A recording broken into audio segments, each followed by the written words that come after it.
de direito. Não. Tínhamos, claro, uns 4 ou 5 exemplares de professores excelentes. Nós tínhamos, por exemplo, o Silvio Meira, né, um poliglota que ensinava uma matéria não tão interessante, mas era muito seguro, que era o direito romano. Nós tínhamos realmente um dos maiores constitucionalistas brasileiros, que era o Orlando Chico Miguel Bittar. E nós tínhamos também, nesse mesmo elenco, nós tínhamos o professor Otávio Mendonça, em Direito Internacional, que faleceu recentemente. Isso aí. Quanto aos meus colegas, claro, né, você começa com 66 e conclui a 5ª série, eu concluí em 1966, você conclui com um número menor, claro. Então, aquilo, com o passar do tempo, foi se substituindo. Eu, naquele tempo, digamos assim, estudava com Pedro Augusto Celso Portugal, Raul da Silva Navegantes, e tinha uma relação também com a Célia Lage Medina, hoje Cavalcante, e com a Ana Amélia Gentil Correia. Então, dessa turma toda, né, hoje em dia o meu relacionamento é mais com a Ana Amélia Correia de Gouveia e com a Célia Cavalcante, para concluir um pós-graduação em História e Memória da Arte, também na UNAMA. Isso eu concluí em janeiro de 2001. Esse também já foi um desafio, porque eu já havia passado dos 50 anos. Já estava bem próximo do final dos 60 anos. Então é um desafio, porque, é claro, né, era um curso, obviamente, que exigia um curso superior. Mas você tinha, então, na sala, gente com 25, 28, 30 anos. Eu era o mais velho. Isso é uma coisa que eu digo em casa. Eu era simplesmente um aluno igual aos outros, né? E me esforçava como os outros.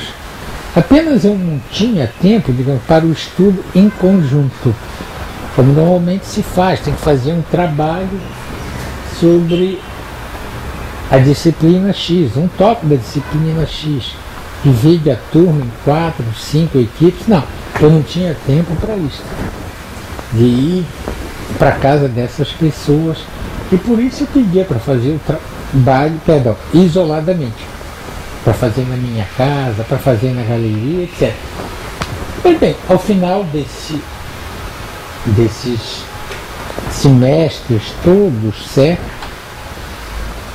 A minha nota foi única apenas. Eu digo isto não é por vaidade, não. É pelo desafio que eu tive que enfrentar. Eu tirei a nota 10 em todos os exercícios, inclusive no trabalho de conclusão. Claro, então a minha vida acadêmica, as principais coisas, né, aconteceram até 2001, quando eu concluí este curso de História e Memória da Arte. Falar do Gileno Chaves para mim é um enorme prazer, porque ele foi e tem sido super importante para a minha carreira profissional em todos os sentidos, que hoje eu estou atuando mais na área de gerência de museus, e eu acredito que eu também não parei a questão do fazer artístico, mas eu, durante o momento, agora, nesses 10 anos, eu dei uma parada, não tenho me dedicado exatamente à questão artística, mas não parou esse fazer, só está de forma sistemática. E aí o Gileno, ele enquanto galerista, enquanto curador, enquanto marchand, então eu acho que ele inaugurou em Belém uma forma profissional de trabalho nas artes plásticas, que aí a gente lembra, eu vivenciei um período significativo na década de 80, até trouxe a minha foto, gatinha, na década de 80, em frente à Galeria Elf, da 9 de janeiro. Então essa Galeria Elf, que hoje continua a Elf, ela só mudou de espaço, na 9 de janeiro foi um local de encontro um local de aprendizagem para toda uma geração de artistas. Eu, o Haroldo, o Jorge Heiró, o Luciano Oliveira, enfim, vários artistas, o Marinaldo. Então eu tive o prazer de fazer minha primeira individual na Galeria Elf. Levei a minha pasta de trabalhos para o Gileno nesse primeiro momento, ele me incentivou muito, me orientou e fez toda a produção da minha exposição, porque ele é uma pessoa super meticulosa, detalhista, fez o passe-partout, a moldura e me apresentou a esse mundo comercial de comercialização da arte. Um homem de qualidades múltiplas, sempre desenvolveu importantes trabalhos e funções políticas na sociedade paraense. Reconhecido nas classes artísticas pelo excelente trabalho que desenvolveu enquanto figura de apoio para artistas em diversos segmentos.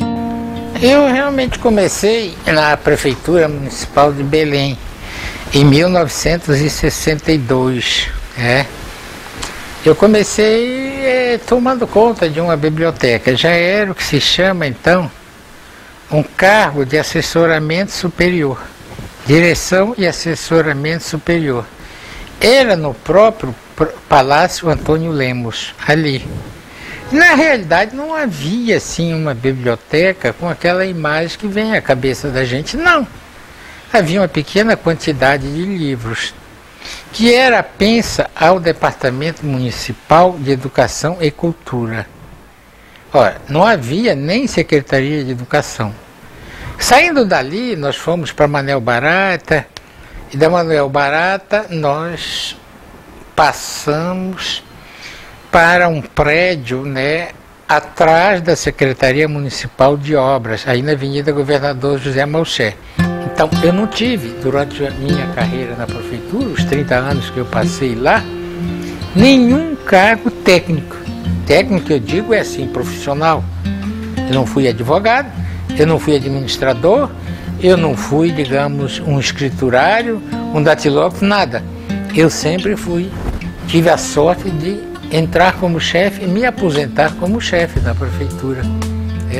Então foi isto na prefeitura, até eu me aposentar. Com o passar do tempo, eu era convidado, então, para escrever apresentações em catálogos. Não só de exposições que acontecessem na galeria, mas em outros espaços. E o volume foi grande. A Rosângela Brito, eu escrevi uns 2 catálogos para ela. Geraldo Teixeira, escrevi uns 3 catálogos para o Geraldo. Paulo Andrade, escrevi muitos catálogos para ele, muitas apresentações. Isso tudo está por aí. A maior parte disso. Independente, sei lá, o Margalho, a primeira exposição dele, Marinaldo Santos, a primeira exposição dele. Então, eu era solicitado para isso. O curador é uma coisa mais complexa, porque a apresentação, você escreve a sua apresentação, entrega, morreu aí. O curador não, é diferente, porque essa palavra curador em síntese quer dizer fiscal. Então você tem que fiscalizar a qualidade. Você tem que ir mais longe, desenhar um projeto de montagem, tudo isso. E observar se aquela sua ideia deu certo. Isso tem que fazer. Então, curador, não só das exposições da minha galeria, eu fui curador também no CCBio. Eu fui o primeiro presidente da comissão de curadores do CCBio, quando na presidência do conselho diretor, Carlos Almilcar Pinheiro, com a colaboração de Jorge Alex, resolveu criar um museu de arte. Então eu era o presidente desta comissão. Foi um período áureo, começou em 98, eu acho que até 2003, onde você minorizava a distância de Belém para os grandes centros. Um projeto muito diferenciado que você conseguiu botar em Belém do Pará, por exemplo, um Ubirajara Mota Lima Ribeiro, um Evandro Jardim, um Ivaldo Granato, um Antônio Vitor da Silva, um Cláudio Tosi, um Caciporé Torres, olha, até uma argentina, Diana Randazzo. Tudo isso vinha para Belém. Mas como? O nosso apelo era bom. O CCBio pagava passagem aérea e de volta. O CCBio pagava uma franquia de 80 quilos de bagagem, certo? O CCBio pagava o hotel. E o CCBio garantia ainda, né, a compra de um determinado volume de obras de arte, 4, 5 obras de arte. Mesmo daqueles artistas mais caros, mesmo do Cláudio Tosi, mesmo uma escultura do Caciporã, então fez isso, né? Isso foi uma beleza porque o público mais afim, o público interessado de arte, não precisava então ficar perambulando nesse trecho. Belém, São Paulo, Belém, Rio, não. Estava disponível em Belém, né? Foi um período muito bom. Então lá eu fui curador. Depois eu recebi outro convite também da Associação Comercial, do diretor José Maria de Brito Neves, de dar uma orientada no acervo, quer dizer, ver o que tinha no acervo e ampliar este acervo. Isso foi feito também para a Associação Comercial, sem nenhum ônus. Nas artes, se revelou como um homem de postura ímpar, evidenciando principalmente olhares para o teatro, a dança e as artes plásticas. No teatro, destacou-se como colaborador, conselheiro e assessor jurídico, contribuindo na criação de estatutos, como, por exemplo, o Estatuto do Grupo Cena Aberta, que mantinha um trabalho de grande importância dentro do movimento artístico na década de 70. Um outro lado dele, como ele é um excelente advogado, tem uma larga experiência na área administrativa, foi secretário, então ele, por esse conhecimento do direito e esse conhecimento administrativo, ele ajudou nós nos profissionalizarmos.